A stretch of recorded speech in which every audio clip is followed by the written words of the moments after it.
Hi students, hello, how are you? कैसे हैं आप लोग? आशा करते हैं बहुत अच्छे होंगे।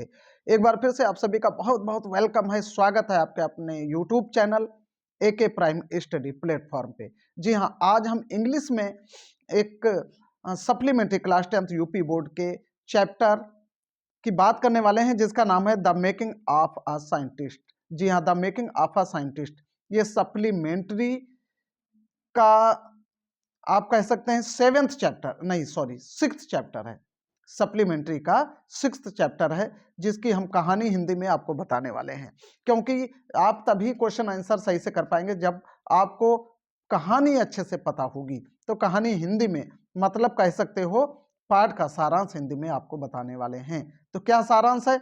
चैप्टर नंबर 6 है, ये ध्यान रखिएगा। Chapter number 6, the making of a scientist. The making of a scientist, ठीक है। कक्षा 10 की किताब का एक अध्याय है जो रिचर्ड एच एब्राइट, इसके लेखक कौन है? रिचर्ड एच एब्राइट नामक एक महान वैज्ञानिक के जीवन और उनकी वैज्ञानिक यात्रा को बताता है। ठीक है, थोड़ा पाठ से पहले की हम बातें आपको बताते हैं, जिसमें बचपन की जिज्ञासा, माँ का सहयोग, तितलियों के अध्ययन से शुरुआत, विज्ञान मेले में भागीदारी और अंततः कोशिकाओं के काम करने के तरीके की महत्वपूर्ण खोज, जिसको डीएनए की खोज भी कहते हैं, इन्होंने कर दिया। ठीक है, जो दिखाता है कि कड़ी मेहनत और सही मार्गदर्शन से कोई भी वैज्ञानिक बन सकता है।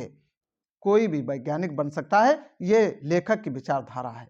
देखिए, अब कहानी का सारांश देखिए। थोड़ा थोड़ा हेडिंग टाइप में हमने लिया है, बचपन और जिज्ञासा।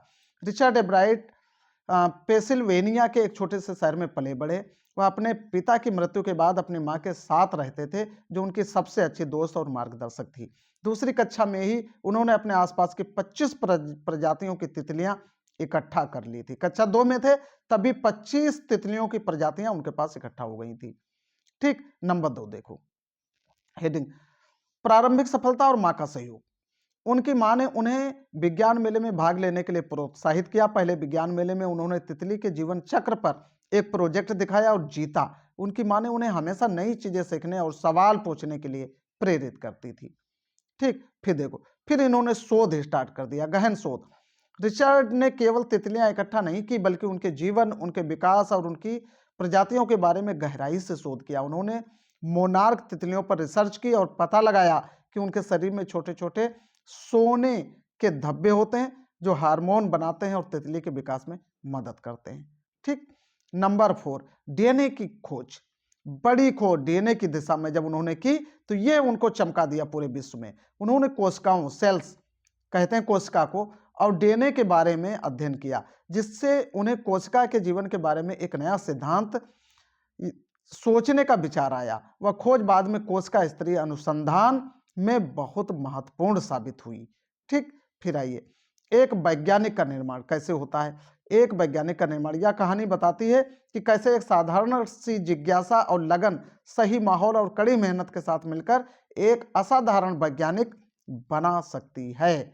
रिचर्ड एब्राइट की यात्रा में हमें सिखाती है कि सवाल पूछना, गलतियों से सीखना और अपने काम में प्रति समर्पित रहना सफलता के लिए जरूरी है। ठीक, और देखिए, अब मुख्य सीख इस चैप्टर से हमें क्या मिलती है?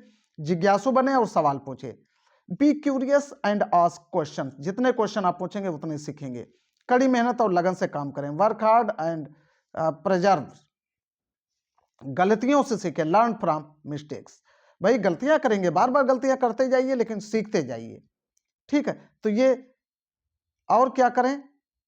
हाँ, एक अच्छा वैज्ञानिक बनने के लिए दूसरे के फायदे के लिए काम करना चाहिए। सबसे लास्ट में यही है कि अगर आपको वैज्ञानिक आप बन जाते हैं, तो हमेशा दूसरों के फायदे के लिए काम करना चाहिए।